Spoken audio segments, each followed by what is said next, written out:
A New Kind of Family was a short-lived sitcom that aired on ABC from September 16, 1979 to January 5, 1980. Despite its brief run, the show managed to produce 11 episodes in its single season before being abruptly cancelled by ABC in 1980. The story revolves on Kit Flanagan, who is a widowed mother taking care of her 3 children, Tony, Hillary, and Andy. Struggling with financial difficulties, the Flanagan family makes the decision to share a home with Abby Stone, a divorced mother, and her daughter Jill Stone in order to save money. During its airing, the show faced a setback when it was briefly taken off the air for a month. However, it returned to television screens in December 1979 and continued its run. Interestingly, the characters of Abby and Jill Stone were written out of the show and replaced by a new family known as the Ashtons. This change introduced the characters of Jess Ashton, played by Thelma Hopkins, and JoJo Ashton, played by a young Janet Jackson. The decision to replace the cast was driven by the show's low ratings, with hopes that the new characters would boost viewership.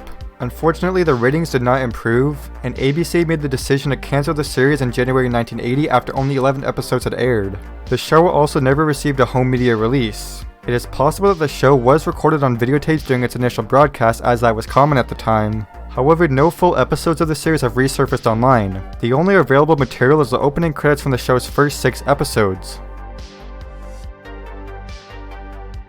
Going Wild with Jeff Corwin was a nature documentary series that aired on the Disney Channel for 2 seasons from 1997 to 1999.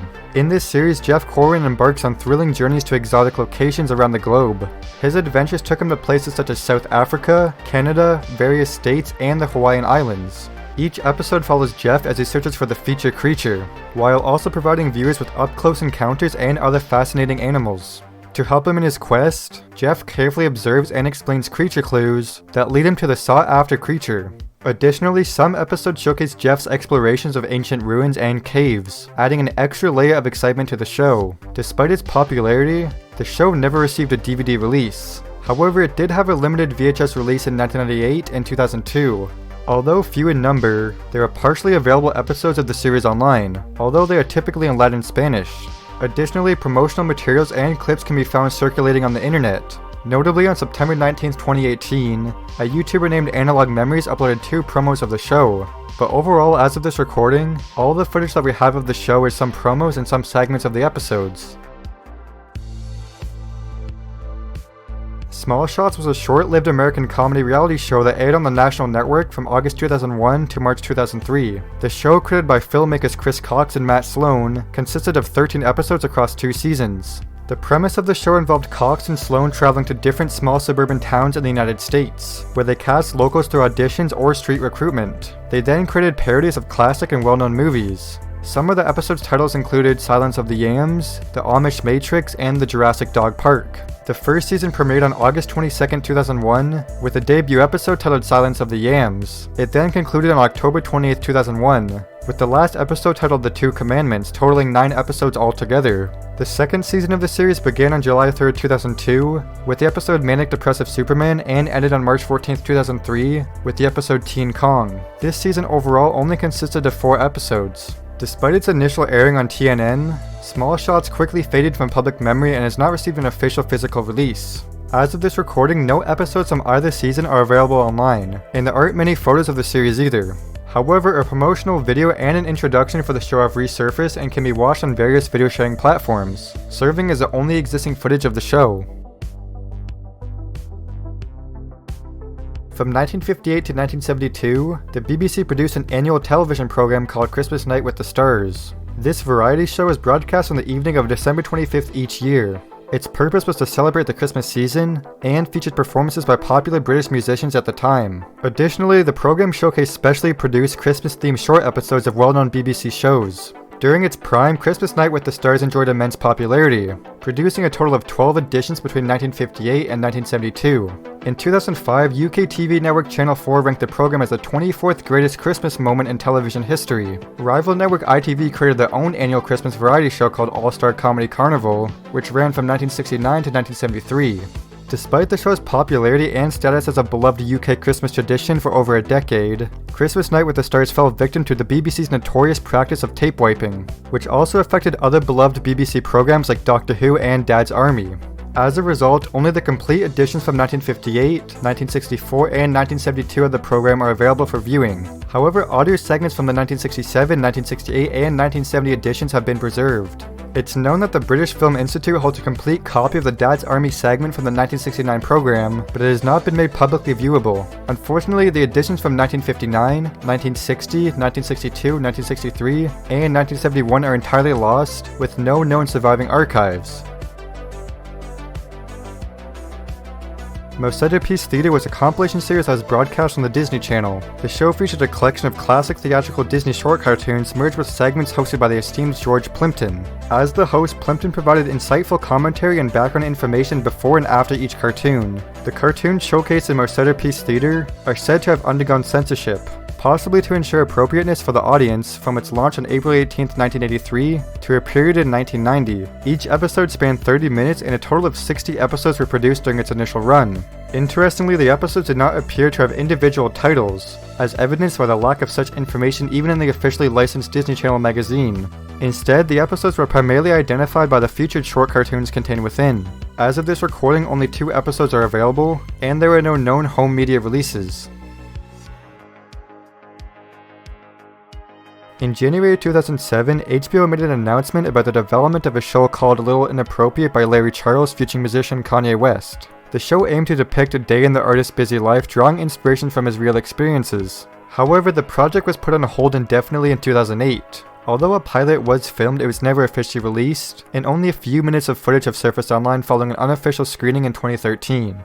The initial announcement in January 2007 revealed that Larry Charles, known for his work in popular shows like Seinfeld, would serve as the executive producer and director. Other notable executive producers included record producer Rick Rubin and Kanye himself.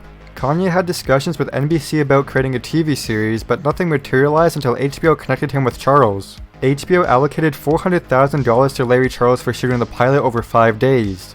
In July and August of 2008, the show was still in development, and the network was reportedly searching for a writer to move the project forward.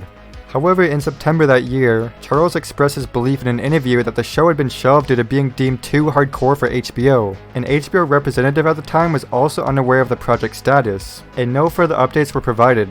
A 4-minute excerpt from the pilot appeared on YouTube in 2010 as part of Allison Quinn's acting reel, but it remained largely unnoticed until Gawker and other news outlets highlighted it in July 2013. The increased media attention led to the removal of the clip from YouTube, but it was thankfully already mirrored. On July 22, 2013, Wyatt Cenac unexpectedly screened the full 30-minute version of the pilot during his weekly stand-up show Night Train in Brooklyn, New York, without HBO's permission. The audience response to the pilot was mixed, initially describing the leaked clip as probably the worst thing Kanye has ever created. When Wyatt asked the audience for their opinions, half felt it exceeded their expectations, while the other half felt it fell short. During the 2013 screening, Wyatt stated that HBO was dissatisfied with Kanye's decision to let relatively unknown co-stars handle most of the pilot's significant moments, claiming that there wasn't much of Kanye himself in the footage. Regardless of the reasons, the series was not picked up, and since HBO has not provided any updates since 2008, it is unlikely that either version of the pilot will ever receive an official release. The only available footage consists of the leaked clip featuring the Make-A-Wish Kid scene, and a 17-second video captured during Cenac's screening, in which a voice can be heard telling him to stop recording.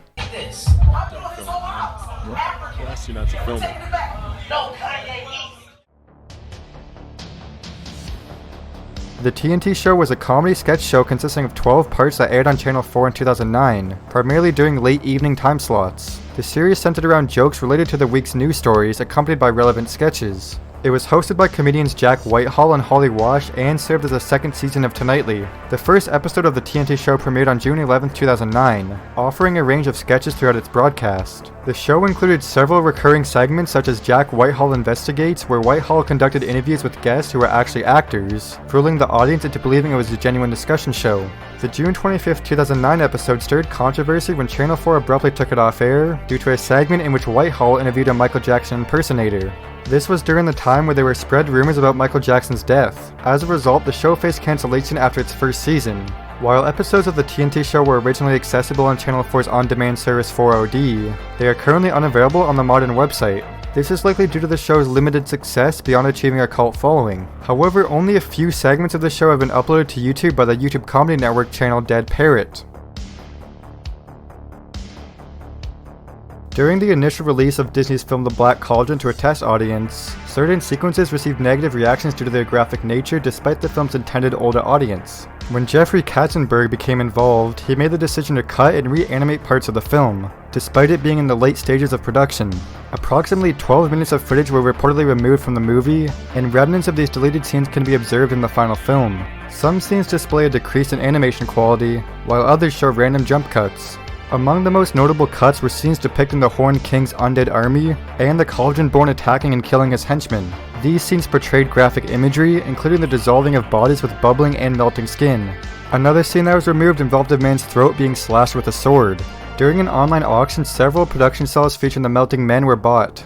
These cells were later incorporated into a reconstructed version of one of the film's scenes, along with shots from the trailer that were absent from the final film. It is rumored that producer Joe Hale possesses a complete, uncut black and white version of the film. However, he has never publicly released any scenes from it. Speculation suggests that the deleted scenes or additional full cuts may be stored at either Walt Disney Animation Studios or Disney Studios in Burbank, California.